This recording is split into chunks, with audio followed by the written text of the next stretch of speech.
This week on Geek Crash Course, we're covering the Transformers. I'm Diana DeKylo. I'm Michael Nixon. And this is Geek Crash Course. Roll out!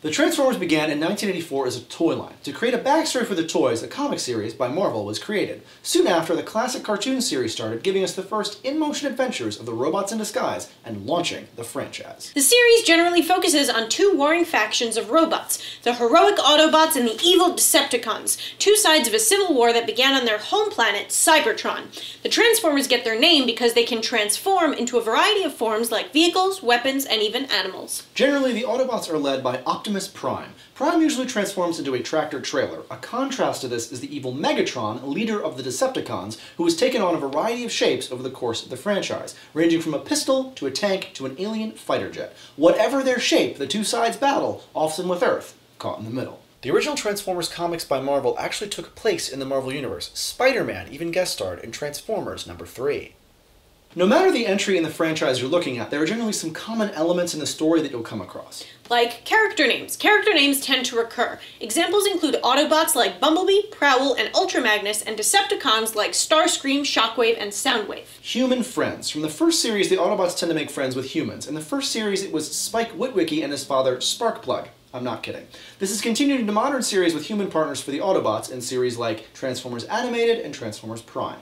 Energon. Energon is an energy source. It's food or fuel for the Transformers and is often the reason for a battle between the Autobots and Decepticons. Unicron. The big, scary, super baddie of the Transformers franchise is the World Eater Unicron. He's a massive, planet-sized, ancient Transformer, and when he shows up, it's always bad news.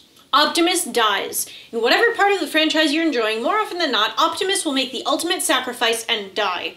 Honestly, it happens a lot. He usually comes back though, but most of the time he'll pass on the Matrix of Leadership. It's an artifact of great power no matter the corner of the franchise. It's usually what makes a Prime a Prime. Sometimes it's just a mark of leadership, sometimes it contains the amassed wisdom of all Primes who carried it before. In his first on-screen appearance in Transformers the movie, Unicron was voiced by Orson Welles. Homework. The original cartoon is classic, but a bit rough. Instead, maybe give modern series like Transformers Animated or Transformers Prime a try.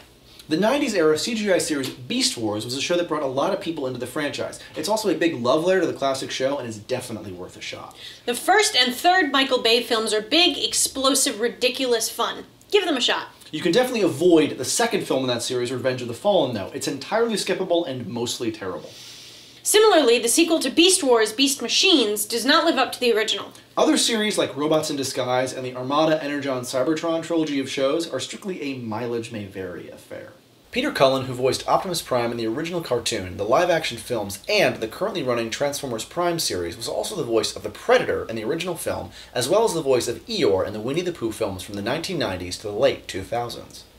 What's your favorite entry in the Transformers series? Let us know in the comments below, and make sure you subscribe above for future episodes. If you have any questions, you can find us on Twitter, Facebook, and our website, geekcrashcourse.com. Thanks for watching, and we'll see you next week on Geek Crash Course.